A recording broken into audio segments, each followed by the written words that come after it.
Urdu stories کے معزز دوستو، میں ہوں محمد مدثر۔ تمام دیکھنے اور سننے والوں کو السلام علیکم۔ ناظرین، ایل چاپو کون ہیں؟ میکسیکن ڈرگ لارڈ، سمگلنگ کی دنیا کے سب سے طاقتور تنظیم سینولا کارٹیل کے سربراہ تھے۔ ایل چاپو نے 1999 میں سینولا کارٹیل کی بنیاد رکھی، جو وقت کے ساتھ ساتھ ایک انتہائی منافع بخش عالمی منشیات کی سمگلنگ کی تنظیم کے طور پر ابھر کر سامنے آئی۔ وہ اپنے پرتشدد اقدامات، طاقت اور اثر رسوخ کے لیے جانے جاتے ہیں۔ کامیابی کے ساتھ اپنے وطن کی سب سے زیادہ حفاظتی قید خانوں سے بآسانی فرار ہوتے رہے۔ ایسا ہی ایک فرار جولائی 2015 میں ہوا تھا، حالانکہ اسے اگلی جنوری میں میکسیکن کے شہر لاس موچیس میں دوبارہ گرفتار کر لیا گیا تھا۔ ابتدائی زندگی۔ میکسیکو کے منشیات کے مالک جواکون گوزمان لوئرا عرف ایل چاپو میکسیکو کے دیہی قصبے بدیرگاؤٹو میں پیدا ہوئے تھے۔ ان کی پیدائش 4 اپریل 1957 کو ہوئی۔ گوزمان کا بچپن اس کی فیملی اور غربت اور اس کے مکروہ باپ نے تشکیل دیا تھا، جو منشیات کے کاروبار میں ملوث تھے۔ ان کو بچپن ہی میں گھر سے نکال دیا تھا، جس کی وجہ سے وہ خود ہی اپنا راستہ بنانے پر مجبور ہوا۔ وہ ایک ان پڑھ شخص تھے۔ اس نے بالآخر اپنے والد کے راستے پر خود کو چلتے پایا۔ تھوڑے سے معاوضے پر چرس کی پیداوار کرنے لگے۔ اقتدار میں اضافہ۔ 1970 کی دہائی کے آخر تک گوزمان نے منشیات کے کاروبار میں اپنی قدر ثابت کر دی تھی اور ہیکٹر لوئس پلما سالدار نامی ایک اور بڑھتے ہوئے نوجوان ڈیلر کے ساتھ کام کرنا شروع کر دیا تھا۔ گوزمان نے میکسیکو کے مغربی کنارے پر منشیات کی سمگلنگ کا ایک اہم علاقے سینولا کے اپنے آبائی ضلع سے منشیات کی نقل و حرکت کی نگرانی کی، جہاں منشیات شمال سے ساحلی شہروں اور ریاست متحدہ یعنی یونائٹڈ اسٹیٹس آف امریکہ میں پھیلی ہوئی تھی۔ 20 سال کی عمر تک وہ خاموش لیکن گوزمان گواڈالاجارا کارٹیل کے بانی میگوئل اینجل فلیکس گیلاڈو، ایک اور منشیات کے کنگ پین کے لیے رسد کی نگرانی کر رہے تھے۔ گوزمان نے ایک ابھی تک کم پروفائل رکھنے والے شخص تھے، لیکن جب بالآخر 1985 میں امریکی ڈرگ انفورسمنٹ ایڈمنسٹریشن DEA کے ایک ایجنٹ کے قتل کے الزام میں ان کے باس کو گرفتار کیا گیا تو وہ تیزی سے میکسیکو کی منشیات کی دنیا کی نئی چہروں میں سے ایک کے طور پر ابھرا۔ سینولا ڈرگ کارٹیل اپنے باس کے کچھ علاقوں کو تحویل میں لیتے ہوئے گوزمان نے 1989 میں اپنی کارٹیل کی بنیاد رکھی، جسے سینولا کے نام سے جانا جاتا ہے۔ 1990 کی دہائی کے اوائل تک گوزمان DEA اور FBI کے ریڈار پر تھا اور میکسیکو کا سب سے طاقتور اور خطرناک منشیات فروش سمجھا جاتا تھا، چونکہ میڈلین اور کیلی جیسے کولمبیا کے منشیات کارٹیلوں کی طاقت ختم ہونے لگی تھی۔ سینولا میکسیکو کے ان تنظیموں میں شامل تھی جس نے ان کو ختم کیا۔ گوزمان کی ہدایت کے تحت جو جنوبی امریکہ سے امریکہ تک پھیلی کوکین کی تجارت پر قبضہ کر لیا۔ ان کی کامیابی کا ایک حصہ سینولا کے تخلیقی سمگلنگ طریقوں کو جاتا ہے، خاص طور پر ایئر کنڈیشنڈ سرنگوں کا ایک سلسلہ جو میکسیکو امریکہ بارڈر کے تحت چلتا ہے۔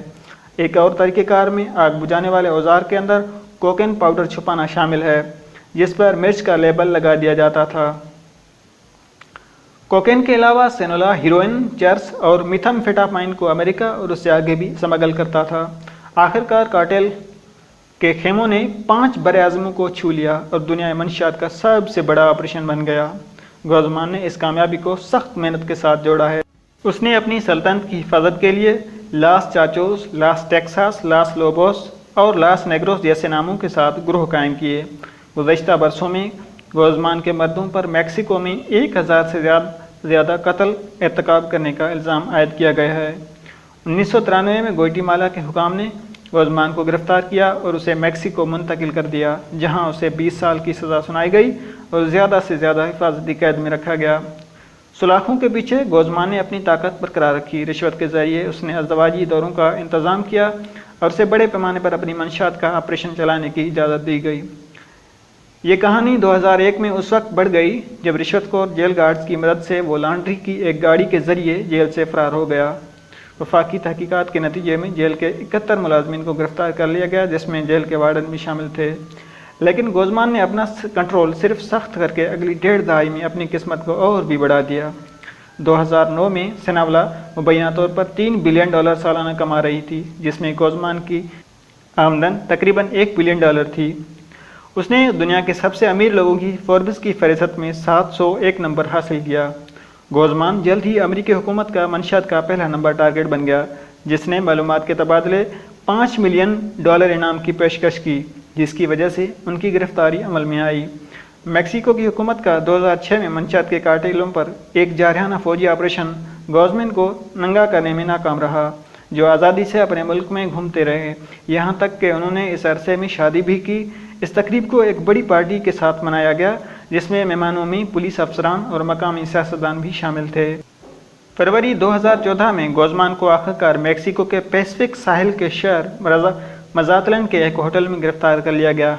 अमेरिकी हुकाम की तरफ से गोज़मान को अमेरिका मुंतकिल करने की दरख्वास्तों को मुस्तरद करते हुए मैक्सिको के सदर एनरिक पेना नीतो ने इस अज़्म का इजहार किया कि गोज़मान दोबारा फरार नहीं होगा।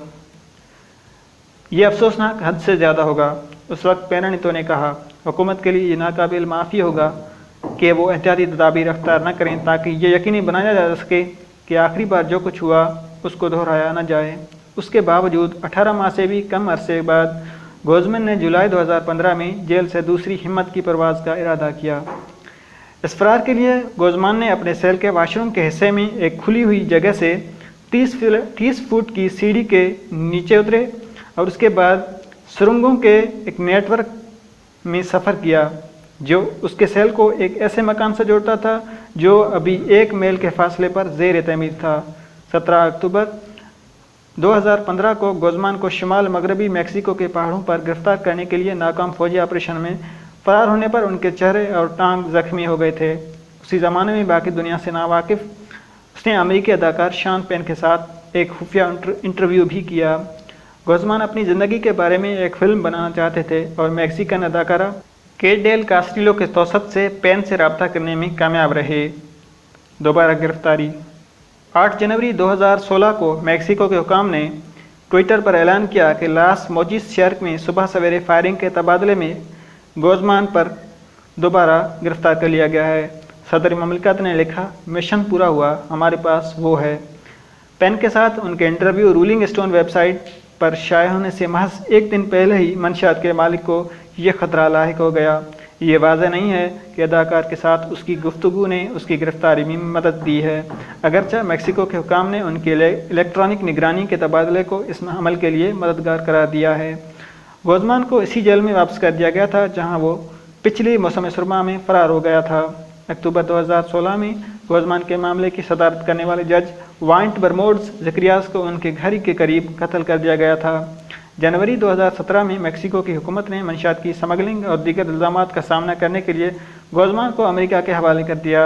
अगले ही दिन गोज़मान न्यूयॉर्क की ब्रुकलिन में अमेरिकी फेडरल कोर्ट में हाजिर हुए और उन्होंने 1 दर्जन से ज़्यादा इल्ज़ामात में कसूरवार न होने की इस्तदा की। एल चापो के मुकदमे की समाअत 13 नवंबर 2018 को ब्रुकलिन की फेडरल डिस्ट्रिक्ट कोर्ट में भारी सिक्योरिटी के बीच शुरू हुई। उनके वकील ने दावा किया कि सिनोला कार्टेल के असल मालिक इस्माइल एल मायो ज़म्बाडा थे, जिसने अदायगी की थी। जनवरी 2019 में दफाई टीम ने एक गवाह पेश किया जिसने गवाही दी कि मैक्सिको के साबिक सदर पेना नीतो ने एल चापो से रिश्वत कबूल की थी। एक और गवाह ने गवाही दी कि मंशियात के मालिक की एहलिया एमा कोरोनल आइस्पोरो 2015 में जेल से फरार होने की मनसूबाबंदी में बहुत ज़्यादा मुलविस थी। 56 गवाहों के 200 घंटे से ज़्यादा गवाहियों के बाद एल चापो को उनके खिलाफ जारी तमाम 10 चार्जेस पर कसूरवार पाया गया, बेशमूल तसलसल के साथ मुजरमाना कार्रवाई में मुलविस रहना, मंशियात से मुतल्लिक़ कार्रवाइयों को रोकने की साजिश और आतिशीन असलह का इस्तेमाल भी शामिल है। 17 जुलाई 2019 को जज कोगिन ने एल चापो को उम्र कैद के अलावा 30 साल की सज़ा सुनाई, साथ ही उसे बराशरिया $6 बिलियन मुआवजा अदा करने का भी हुक्म दिया। दोस्तों, अप्रैल 2017 में नेटफ्लिक्स ने अपने क्राइम ड्रामा एल चापो का पहला सीज़न जारी किया, जिसमें अदाकार मार्को डी लाओ के ज़रिए खेले जाने वाले बदनाम ज़माना मंशियात किंगपिन के उरूज और ज़वाल को दिखाया गया है।